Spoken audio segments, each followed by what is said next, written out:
दोस्तों, आज 21वीं शताब्दी में नए भारत का निर्माण हो रहा है। आज भारत में इंफ्रास्ट्रक्चर का काम तेजी से चल रहा है।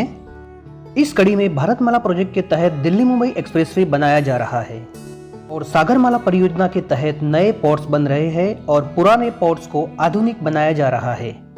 आधुनिक से आधुनिकतम एयरपोर्ट बनाए जा रहे हैं और WDFC और EDFC रेलवे लाइन का निर्माण कार्य हो रहा है। शहरों में पहले से चल रहे मेट्रो का विस्तार हो रहा है और नए मेट्रो का जाल बिछाया जा रहा है। गिफ्ट सिटी और धौलेरा स्मार्ट सिटी का निर्माण हो रहा है। किसी भी देश का विकास तभी संभव है जब उस देश का इंफ्रास्ट्रक्चर मजबूत हो। इसी के चलते आज नए भारत के निर्माण में दिल्ली मुंबई इंडस्ट्रियल कॉरिडोर का नाम जुड़ गया है। Hello guys, tech my tour में आपका स्वागत है। मैं हूं राकेश और आज की वीडियो में हम बात करेंगे दिल्ली मुंबई इंडस्ट्रियल कॉरिडोर के बारे में। तो दोस्तों, वीडियो बहुत ही इंटरेस्टिंग होने वाली है, तो वीडियो को पूरी देखना बिना स्किप किए। तो चलिए दोस्तों, स्टार्ट करते हैं। दिल्ली मुंबई इंडस्ट्रियल कॉरिडोर एक अंडर कंस्ट्रक्शन प्रोजेक्ट है। दिल्ली मुंबई इंडस्ट्रियल कॉरिडोर भारत का एक इंडस्ट्रियल डेवलपमेंट कॉरिडोर है। इस प्रोजेक्ट में 1483 किलोमीटर लंबे कॉरिडोर से दिल्ली को मुंबई से जोड़ा जाएगा। इस प्रोजेक्ट का उद्देश्य Delhi Mumbai rail freight corridor के साथ विश्व स्तर के औद्योगिक शहरों को विकसित करना है, जो दुनिया में सर्वश्रेष्ठ विनिर्माण और निवेश स्थलों के साथ प्रतिस्पर्धा कर सकते हैं। और DMIC इसी वर्ल्ड क्लास स्टैंडर्ड से डेवलप किया जा रहा है। इस प्रोजेक्ट का बजट 19 से $100 बिलियन बताया जा रहा है। ये प्रोजेक्ट उत्तर प्रदेश, हरियाणा, राजस्थान, मध्य प्रदेश, गुजरात और महाराष्ट्र से निकलने वाला है। इसमें industrial township, high speed freight line, airport, ports, power plant, 6 लेन और 8 लेन डेवलप किए जाएंगे। दिल्ली मुंबई इंडस्ट्रियल कॉरिडोर का नाम साल 2006 में सुनाई दिया था। DMIC का आइडिया भारत को जापान ने दिया था और ये आइडिया जापान ने भारत को क्यों दिया था, इसके बारे में जानते हैं। साल 2006 में एशियन मार्केट में आयरन कच्चे लोहे की डिमांड बहुत ही बढ़ गई थी, क्योंकि चाइना 2008 में होने वाले बीजिंग ओलंपिक की तैयारी कर रहा था और वो कच्चा लोहा भारत के साथ साथ और भी देशों से खरीद रहा था, पर भारत से सबसे ज्यादा लोहा खरीद रहा था।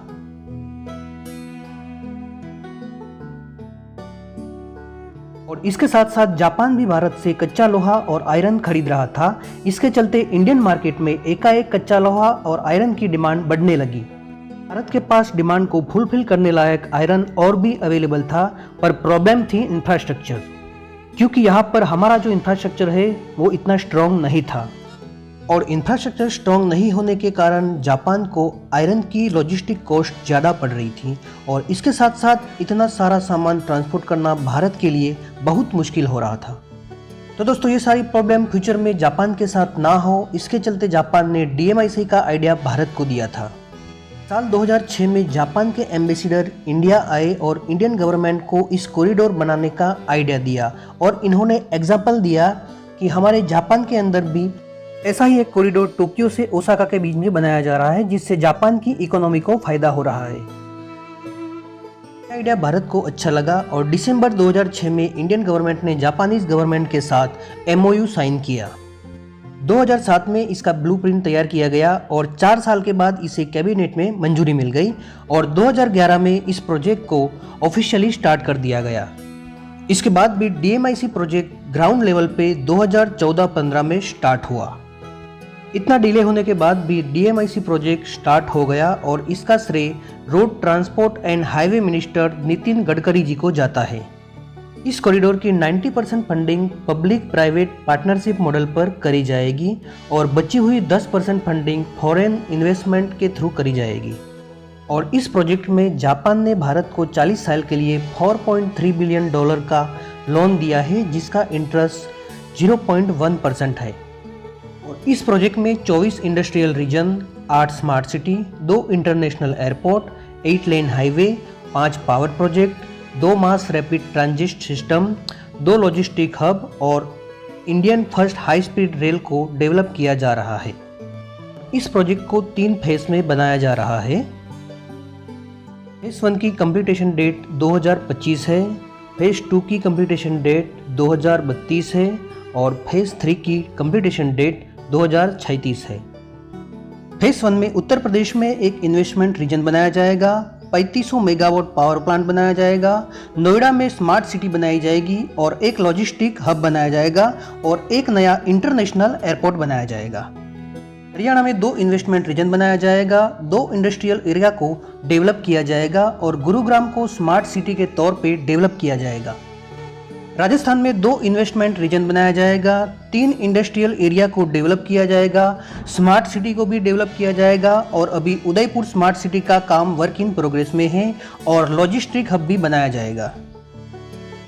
मध्य प्रदेश में 2 इन्वेस्टमेंट रीजन होंगे, 2 इंडस्ट्रियल कॉरिडोर को डेवलप किया जाएगा। उसके साथ साथ विक्रम इंडस्ट्रियल टाउनशिप के नाम पे स्मार्ट सिटी बनाई जा रही है उज्जैन के पास और साथ साथ में लॉजिस्टिक हब को भी डेवलप किया जाएगा। और गुजरात में 2 इन्वेस्टमेंट रीजन बनाए जाएंगे, साथ साथ 3 इंडस्ट्रियल एरिया को डेवलप किया जा रहा है और भारत की सबसे बड़ी स्मार्ट सिटी धोलेरा को भी इसी प्लान के तहत बनाया जा रहा है और धोलेरा के पास एक इंटरनेशनल एयरपोर्ट भी बनाया जा रहा है। महाराष्ट्र में 2 इन्वेस्टमेंट रीजन बनाए जा रहे हैं, 2 इंडस्ट्रियल एरिया को डेवलप किया जा रहा है और 3 स्मार्ट सिटी बनाई जा रही है और एक लॉजिस्टिक हब बनाया जा रहा है। और इसी के साथ साथ दिल्ली से लेकर मुंबई के बीच में 8 लेन एक्सप्रेसवे का निर्माण कार्य फुल स्पीड में चल रहा है, जिससे दिल्ली से लेकर मुंबई का जो ट्रैवल टाइम है वो 24 घंटे से कम होकर 12 घंटे हो जाएगा।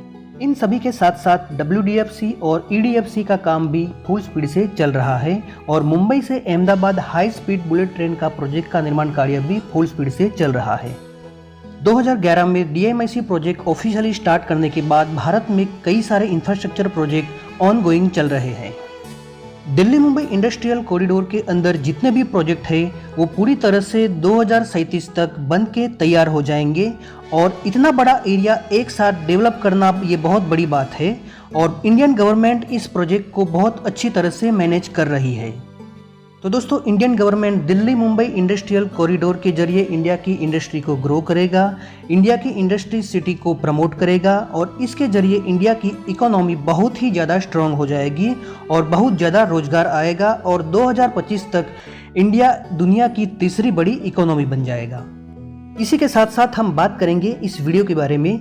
ये वीडियो अगर आपको पसंद आई है तो ज़रूर से लाइक कीजिए और अपने दोस्तों के साथ शेयर कीजिए और यदि आप मेरी चैनल पे पहली बार है और इंडियन इंफ्रास्ट्रक्चर प्रोजेक्ट के बारे में जानना चाहते हैं तो चैनल को सब्सक्राइब कीजिए और बेल आइकन को प्रेस करना न भूलें ताकि मेरे लेटेस्ट वीडियो की नोटिफिकेशन आपको मिलती रहे। वीडियो देखने के लिए धन्यवाद।